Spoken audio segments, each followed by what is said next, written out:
ಮೈಸೂರು ರಾಜಧಾನಿಯಲ್ಲಿ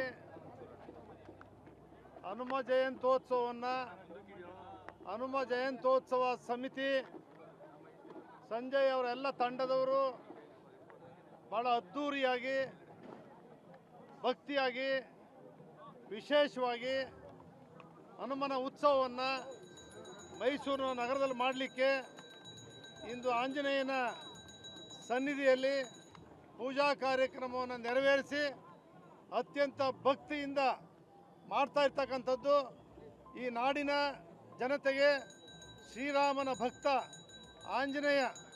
ಆಂಜನೇಯನ ಯಾವತ್ತೂ ಕೂಡ ಭಕ್ತಿಯಿಂದ ಸ್ಮರಣೆ ಮಾಡ್ತಕ್ಕಂಥದ್ದು, ನೆನೆಸೋ ಮೂಲಕ ಜಗತ್ತಿಗೆ ಒಳ್ಳೆಯದನ್ನು ಮಾಡ್ತಕ್ಕಂಥ ಆಂಜನೇಯ ರಾಮರಾಜ್ಯ ಸ್ಥಾಪನೆ ಆಗಲಿಕ್ಕೆ, ರಾಮರಿಗೆ ಪಟ್ಟಾಭಿಷೇಕ ಆಗಲಿಕ್ಕೆ ಆಂಜನೇಯ ಎಷ್ಟು ಶ್ರಮಪಟ್ಟು ಮಾಡಿದ್ರು, ಅವ್ರಿಗೆ ಎಷ್ಟು ಶಕ್ತಿ ಇದೆ ಅಂತಕ್ಕಂಥದ್ದು ಎಲ್ಲ ಜಗತ್ತಿಗೆ ಗೊತ್ತಿರ್ತಕ್ಕಂಥ ವಿಚಾರ. ಅಂಥ ಮಹಾ ಶ್ರೀರಾಮ ಭಕ್ತನ ಆಂಜನೇಯನ ಹನುಮನ ಜಯಂತ್ಯೋತ್ಸವವನ್ನು ಯಶಸ್ವಿಯಾಗಿ ಮಾಡ್ತಾ ಇರ್ತಕ್ಕಂಥ ಆಯೋಜನೆ ಮಾಡಿರ್ತಕ್ಕಂಥ ಉತ್ಸವ ಸಮಿತಿಯವರಿಗೆ, ಮಹಾಜನತೆಗೆ ಆಂಜನೇಯನ ಆಶೀರ್ವಾದದಿಂದ, ಹನುಮನ ಆಶೀರ್ವಾದದಿಂದ ಎಲ್ಲರಿಗೂ ಒಳ್ಳೆಯದಾಗಲಿ, ಆರೋಗ್ಯ, ಸುಖ, ಸಂತೋಷ, ನೆಮ್ಮದಿ, ಶಾಂತಿ ನೆನೆಸಲಿ ಅಂತೇಳಿ ದೇವರಲ್ಲಿ ಪ್ರಾರ್ಥನೆ ಮಾಡಿದ್ದೇನೆ. ಉತ್ತರ ಕರ್ನಾಟಕದ ಬಗ್ಗೆ ಚರ್ಚೆಗಿಂತ ಅಧಿಕಾರ ಮತ್ತೆ ನಾಯಕತ್ವ ಬದಲಾವಣೆ ಚರ್ಚೆನೇ ಜಾಸ್ತಿ ಆಗ್ತಾ ಇದೆ ಅನ್ನೋ ಒಂದು ಆರೋಪ ಇದೆ. ಅದು ಇವತ್ತು ಹೊಸದಾಗಿ ಆಗಿಲ್ಲ, ಅದು ನಡೀತಾನೆ ಇದೆ, ಅದಾಗವರೆಗೂ ನಡೀತಾನೆ ಇರುತ್ತೆ. ಅದು ನಮ್ಮ ಕೈಯಲ್ಲೂ ಇಲ್ಲ, ನಿಮ್ಮ ಕೈಯಲ್ಲೂ ಇಲ್ಲ, ಅದು ಅವ್ರಿಗೆ ಬಿಟ್ಟಿದ್ದು. ಅಲ್ಲ, ಅಧಿವೇಶನ ಸಂದರ್ಭದಲ್ಲಿ ಇಂಥ ಚರ್ಚೆ ಯಾಕೆ ಅಂತ, ಯಾಕಂದ್ರೆ ಅಷ್ಟೊಂದು ಗಂಭೀರವಾಗಿ ಚರ್ಚೆ ಆಗುವಂಥ ಸಂದರ್ಭದಲ್ಲಿ ಇದೇ ಗಲಾಟೆಗಳು ಜಾಸ್ತಿ ಆಗ್ತದೆ. ಅದು ರಾಜ್ಯ ವಿಧಾನಸಭೆ ರಾಜ್ಯದ ಸರ್ವತೋಮುಖ ಅಭಿವೃದ್ಧಿ, ಶಾಂತಿ, ನೆಮ್ಮದಿ ಕೊಡ್ತಕ್ಕಂಥ ಅಧಿವೇಶನದಲ್ಲಿ ಈ ಚರ್ಚೆ ಆಗಬಾರ್ದು ಅಂತಕ್ಕಂಥದ್ದು ಸಾರ್ವಜನಿಕರ ಒಂದು ಮನಸ್ಸಿನಲ್ಲಿ ನೋವುಂಟು ಮಾಡಿದೆ. ಅವ್ರು ಇನ್ನು ಮುಂದೆ ಅಧಿವೇಶನದಲ್ಲಿ ರಾಜ್ಯದ ಸರ್ವತೋಮುಖ ಅಭಿವೃದ್ಧಿಗೆ ಚರ್ಚೆ ಆಗಲಿ ಅಂತೇಳಿ ಆಶಯ ವ್ಯಕ್ತಪಡಿಸ್ತೀನಿ.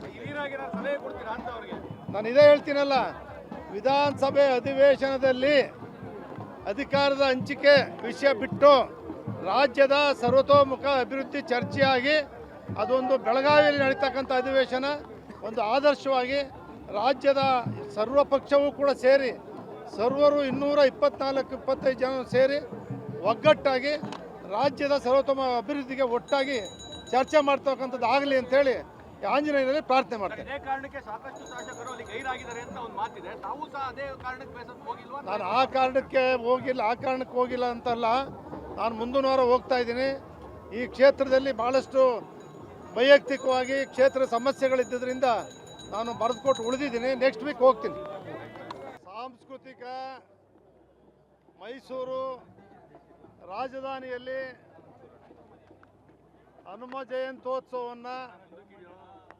ಜಯಂತ್ಯೋತ್ಸವ ಸಮಿತಿ ಸಂಜಯ್ ಅವರೆಲ್ಲ ತಂಡದವರು ಬಹಳ ಅದ್ಧೂರಿಯಾಗಿ ಭಕ್ತಿಯಾಗಿ ವಿಶೇಷವಾಗಿ ಹನುಮನ ಉತ್ಸವವನ್ನು ಮೈಸೂರು ನಗರದಲ್ಲಿ ಮಾಡಲಿಕ್ಕೆ ಇಂದು ಆಂಜನೇಯನ ಸನ್ನಿಧಿಯಲ್ಲಿ ಪೂಜಾ ಕಾರ್ಯಕ್ರಮವನ್ನು ನೆರವೇರಿಸಿ ಅತ್ಯಂತ ಭಕ್ತಿಯಿಂದ ಮಾಡ್ತಾ ಇರ್ತಕ್ಕಂಥದ್ದು ಈ ನಾಡಿನ ಜನತೆಗೆ ಶ್ರೀರಾಮನ ಭಕ್ತ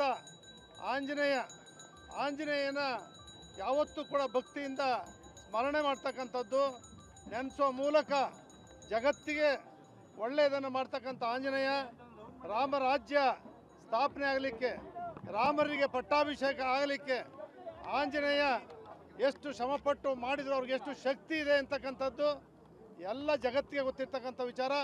ಅಂಥ ಮಹಾ ಶ್ರೀರಾಮ ಭಕ್ತನ ಆಂಜನೇಯನ ಹನುಮನ ಜಯಂತ್ಯೋತ್ಸವವನ್ನು ಯಶಸ್ವಿಯಾಗಿ ಮಾಡ್ತಾ ಇರ್ತಕ್ಕಂಥ ಆಯೋಜನೆ ಮಾಡಿರ್ತಕ್ಕಂಥ ಉತ್ಸವ ಸಮಿತಿಯವರಿಗೆ, ಮಹಾಜನತೆಗೆ ಆಂಜನೇಯನ ಆಶೀರ್ವಾದದಿಂದ, ಹನುಮನ ಆಶೀರ್ವಾದದಿಂದ ಎಲ್ಲರಿಗೂ ಒಳ್ಳೆಯದಾಗಲಿ, ಆರೋಗ್ಯ, ಸುಖ, ಸಂತೋಷ, ನೆಮ್ಮದಿ, ಶಾಂತಿ ನೆನೆಸಲಿ ಅಂತೇಳಿ ದೇವರಲ್ಲಿ ಪ್ರಾರ್ಥನೆ ಮಾಡಿದ್ದೇನೆ. ಉತ್ತರ ಕರ್ನಾಟಕದ ಬಗ್ಗೆ ಚರ್ಚೆಗಿಂತ ಅಧಿಕಾರ ಮತ್ತೆ ನಾಯಕತ್ವ ಬದಲಾವಣೆ ಚರ್ಚೆನೇ ಜಾಸ್ತಿ ಆಗ್ತಾ ಇದೆ ಅನ್ನೋ ಒಂದು ಆರೋಪ ಇದೆ. ಅದು ಇವತ್ತು ಹೊಸದಾಗಿ ಆಗಿಲ್ಲ, ಅದು ನಡೀತಾನೆ ಇದೆ, ಅದಾಗವರೆಗೂ ನಡೀತಾನೆ ಇರುತ್ತೆ. ಅದು ನಮ್ಮ ಕೈಯಲ್ಲೂ ಇಲ್ಲ, ನಿಮ್ಮ ಕೈಯಲ್ಲೂ ಇಲ್ಲ, ಹೌದು ಅವ್ರಿಗೆ ಬಿಟ್ಟಿದ್ದು. ಅಲ್ಲ, ಅಧಿವೇಶನ ಸಂದರ್ಭದಲ್ಲಿ ಇಂಥ ಚರ್ಚೆ ಯಾಕೆ ಅಂತ, ಯಾಕಂದ್ರೆ ಅಷ್ಟೊಂದು ಗಂಭೀರವಾಗಿ ಚರ್ಚೆ ಆಗುವಂತ ಸಂದರ್ಭದಲ್ಲಿ ಇದೇ ಗಲಾಟೆಗಳು ಜಾಸ್ತಿ ಆಗ್ತದೆ. ಅದು ರಾಜ್ಯ ವಿಧಾನಸಭೆ ರಾಜ್ಯದ ಸರ್ವತೋಮುಖ ಅಭಿವೃದ್ಧಿ, ಶಾಂತಿ, ನೆಮ್ಮದಿ ಕೊಡ್ತಕ್ಕಂಥ ಅಧಿವೇಶನದಲ್ಲಿ ಈ ಚರ್ಚೆ ಆಗಬಾರ್ದು ಅಂತಕ್ಕಂಥದ್ದು ಸಾರ್ವಜನಿಕರ ಒಂದು ಮನಸ್ಸಿನಲ್ಲಿ ನೋವುಂಟು ಮಾಡಿದೆ. ಅವ್ರು ಇನ್ನು ಮುಂದೆ ಅಧಿವೇಶನದಲ್ಲಿ ರಾಜ್ಯದ ಸರ್ವತೋಮುಖ ಅಭಿವೃದ್ಧಿಗೆ ಚರ್ಚೆ ಆಗಲಿ ಅಂತೇಳಿ ಆಶಯ ವ್ಯಕ್ತಪಡಿಸ್ತೀನಿ. ಹಿರಿಯರಾಗಿರೋ ಸಲಹೆ ಕೊಡ್ತೀರಾ ಅಂತ ಅವ್ರಿಗೆ? ನಾನು ಇದೇ ಹೇಳ್ತೀನಲ್ಲ, ವಿಧಾನಸಭೆ ಅಧಿವೇಶನದಲ್ಲಿ ಅಧಿಕಾರದ ಹಂಚಿಕೆ ವಿಷಯ ಬಿಟ್ಟು ರಾಜ್ಯದ ಸರ್ವತೋಮುಖ ಅಭಿವೃದ್ಧಿ ಚರ್ಚೆಯಾಗಿ ಅದೊಂದು ಬೆಳಗಾವಿಯಲ್ಲಿ ನಡೀತಕ್ಕಂಥ ಅಧಿವೇಶನ ಒಂದು ಆದರ್ಶವಾಗಿ ರಾಜ್ಯದ ಸರ್ವ ಪಕ್ಷವೂ ಕೂಡ ಸೇರಿ ಸರ್ವರು 224-25 ಜನ ಸೇರಿ ಒಗ್ಗಟ್ಟಾಗಿ ರಾಜ್ಯದ ಸರ್ವತೋಮುಖ ಅಭಿವೃದ್ಧಿಗೆ ಒಟ್ಟಾಗಿ ಚರ್ಚೆ ಮಾಡ್ತಕ್ಕಂಥದ್ದು ಆಗಲಿ ಅಂತೇಳಿ ಆಂಜನೇಯನಲ್ಲಿ ಪ್ರಾರ್ಥನೆ ಮಾಡ್ತೇನೆ. ಅದೇ ಕಾರಣಕ್ಕೆ ಸಾಕಷ್ಟು ಶಾಸಕರು ಅಲ್ಲಿ ಗೈರಾಗಿದ್ದಾರೆ ಅಂತ ಒಂದು ಮಾತಿದೆ. ತಾವು ಸಹ ಅದೇ ಕಾರಣಕ್ಕೆ ಬೇಸತ್ತು ಹೋಗಿಲ್ವಾ? ನಾನು ಆ ಕಾರಣಕ್ಕೆ ಹೋಗಿಲ್ಲ ಅಂತಲ್ಲ, ನಾನು ಮುಂದಿನ ವಾರ ಹೋಗ್ತಾ ಇದ್ದೀನಿ. ಈ ಕ್ಷೇತ್ರದಲ್ಲಿ ಭಾಳಷ್ಟು ವೈಯಕ್ತಿಕವಾಗಿ ಕ್ಷೇತ್ರ ಸಮಸ್ಯೆಗಳಿದ್ದರಿಂದ ನಾನು ಬರೆದುಕೊಟ್ಟು ಉಳಿದಿದ್ದೀನಿ. ನೆಕ್ಸ್ಟ್ ವೀಕ್ ಹೋಗ್ತೀನಿ. ಸಾಂಸ್ಕೃತಿಕ ಮೈಸೂರು ರಾಜಧಾನಿಯಲ್ಲಿ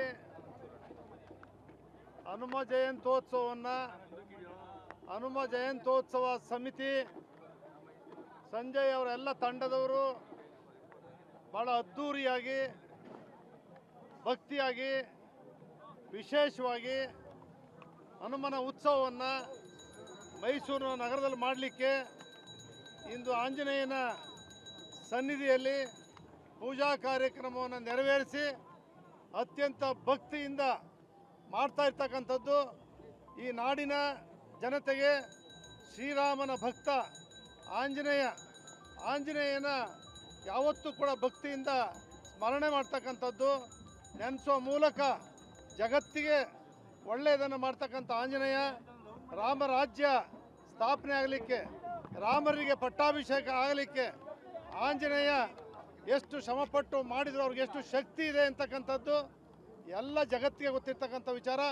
ಅಂಥ ಮಹಾ ಶ್ರೀರಾಮ ಭಕ್ತನ ಆಂಜನೇಯನ ಹನುಮನ ಜಯಂತ್ಯೋತ್ಸವವನ್ನು ಯಶಸ್ವಿಯಾಗಿ ಮಾಡ್ತಾ ಇರ್ತಕ್ಕಂಥ ಆಯೋಜನೆ ಮಾಡಿರ್ತಕ್ಕಂಥ ಉತ್ಸವ ಸಮಿತಿಯವರಿಗೆ, ಮಹಾಜನತೆಗೆ ಆಂಜನೇಯನ ಆಶೀರ್ವಾದದಿಂದ, ಹನುಮನ ಆಶೀರ್ವಾದದಿಂದ ಎಲ್ಲರಿಗೂ ಒಳ್ಳೆಯದಾಗಲಿ, ಆರೋಗ್ಯ, ಸುಖ, ಸಂತೋಷ, ನೆಮ್ಮದಿ, ಶಾಂತಿ ನೆನೆಸಲಿ ಅಂತೇಳಿ ದೇವರಲ್ಲಿ ಪ್ರಾರ್ಥನೆ ಮಾಡಿದ್ದೇನೆ.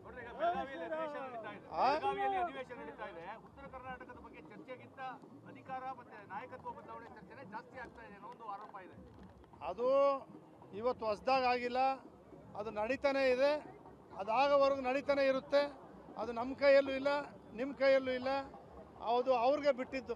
ಅಲ್ಲ, ಅಧಿವೇಶನ ಸಂದರ್ಭದಲ್ಲಿ ಇಂಥ ಚರ್ಚೆ ಯಾಕೆ ಅಂತ, ಯಾಕಂದ್ರೆ ಅಷ್ಟೊಂದು ಗಂಭೀರವಾಗಿ ಚರ್ಚೆ ಆಗುವಂತ ಸಂದರ್ಭದಲ್ಲಿ ಇದೇ ಗಲಾಟೆಗಳು ಜಾಸ್ತಿ ಆಗ್ತದೆ. ಅದು ರಾಜ್ಯ ವಿಧಾನಸಭೆ ರಾಜ್ಯದ ಸರ್ವತೋಮುಖ ಅಭಿವೃದ್ಧಿ, ಶಾಂತಿ, ನೆಮ್ಮದಿ ಕೊಡ್ತಕ್ಕಂಥ ಅಧಿವೇಶನದಲ್ಲಿ ಈ ಚರ್ಚೆ ಆಗಬಾರ್ದು ಅಂತಕ್ಕಂಥದ್ದು ಸಾರ್ವಜನಿಕರ ಒಂದು ಮನಸ್ಸಿನಲ್ಲಿ ನೋವುಂಟು ಮಾಡಿದೆ.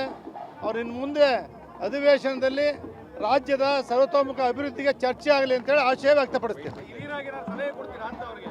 ನಾನು ಇದೇ ಹೇಳ್ತೀನಲ್ಲ, ವಿಧಾನಸಭೆ ಅಧಿವೇಶನದಲ್ಲಿ ಅಧಿಕಾರದ ಹಂಚಿಕೆ ವಿಷಯ ಬಿಟ್ಟು ರಾಜ್ಯದ ಸರ್ವತೋಮುಖ ಅಭಿವೃದ್ಧಿ ಚರ್ಚೆಯಾಗಿ ಅದೊಂದು ಬೆಳಗಾವಿಯಲ್ಲಿ ನಡೀತಕ್ಕಂಥ ಅಧಿವೇಶನ ಒಂದು ಆದರ್ಶವಾಗಿ ರಾಜ್ಯದ ಸರ್ವ ಪಕ್ಷವೂ ಕೂಡ ಸೇರಿ ಸರ್ವರು 224-25 ಜನ ಸೇರಿ ಒಗ್ಗಟ್ಟಾಗಿ ರಾಜ್ಯದ ಸರ್ವತೋಮುಖ ಅಭಿವೃದ್ಧಿಗೆ ಒಟ್ಟಾಗಿ ಚರ್ಚೆ ಮಾಡ್ತಕ್ಕಂಥದ್ದು ಆಗಲಿ ಅಂತೇಳಿ ಆಂಜನೇಯನಲ್ಲಿ ಪ್ರಾರ್ಥನೆ ಮಾಡ್ತೇನೆ. ಅದೇ ಕಾರಣಕ್ಕೆ ಸಾಕಷ್ಟು ಶಾಸಕರು ಅಲ್ಲಿ ಗೈರಾಗಿದ್ದಾರೆ ಅಂತ ಒಂದು ಮಾತಿದೆ. ತಾವು ಸಹ ಅದೇ ಕಾರಣಕ್ಕೆ ಬೇಸತ್ತು ಹೋಗಿಲ್ವಾ? ನಾನು ಆ ಕಾರಣಕ್ಕೆ ಹೋಗಿಲ್ಲ ಅಂತಲ್ಲ, ನಾನು ಮುಂದಿನ ವಾರ ಹೋಗ್ತಾ ಇದ್ದೀನಿ.